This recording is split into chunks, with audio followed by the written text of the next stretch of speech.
Hello, Boris Pravisham here. I'm pretty much done. It's all painted and lit and the finishing touches have been put on. The first thing you'll notice is the paint job. That was sent to me by a guy named Dracul19, and I really liked it, so that's what I've done. Thank you very much for that. The ones I tried ended horribly, so it's nice someone stepped in who could actually do that sort of thing.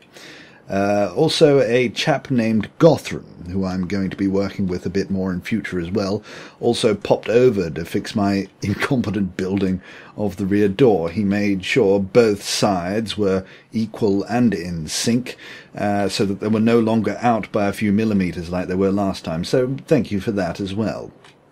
I had some feedback on the front, which I agreed with. It said that it didn't look very nice, so I added a bit more and tried to smooth it out a little bit. I don't know if that's any better, but at least it's a little more secure now. There's a double layer of glass, as well as some more heavy armor in the middle, so things are a little bit more protected. So we're just inside here. There's the door to the outside. We can come into the hangar and see that it's all lit up in here now, so it's nice and bright. The inside paint job didn't go quite as well without someone to shamelessly copy. I left it grey because I think it looks all right. It's just the occasional bit, like out here, where the colour seeps through from the outside that I couldn't help. I tried to make it as tidy as possible, but it probably could be better. Up here I've added a table and a couple of chairs for fun. Over the side over there I've added some medical bays. This is a multi-purpose area though, so anything could be put up here. This bit here was just for fun. I couldn't really think of what else to do. Let's go down to the engine room.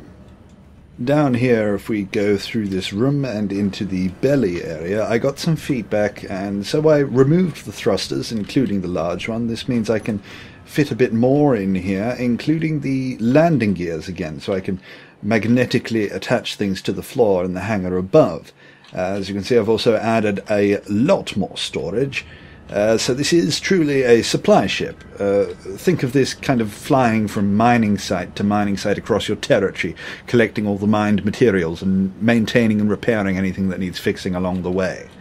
Again, this is a multi-purpose area. It can be used for whatever is required, if at all. Lastly, there's an aesthetic change I made to make it a bit more immersive. So in the control panel, you'll see a group of items up here called the door open warning lights. They're here to let everyone in the ship know that the rear door is open and that something is leaving or entering, or if you don't like that idea, they could just be generic warning lights. So if you want to open the door, you switch on the warning lights, you go up, turn off the lock, and then open the door. Of course, the reverse is true when you close it. So if we look around, you'll see all the red lights. So I'll just wander about the ship and show you.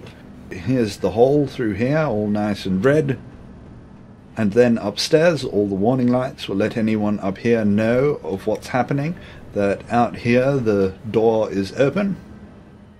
And finally, there are some important ones there in the bridge. Now, the pilot would be piloting the ship, but everything in the control panel would probably be controlled by another crew member, so the pilot wouldn't necessarily realize that the hangar door is open if they're in first person. And I'd like for first-person mode in large ships to become more important in the future with this game.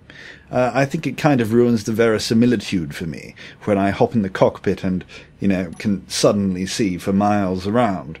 Until then, if it ever happens, I'll just imagine. So when the warning lights come on, the area in here will glow red, letting you know.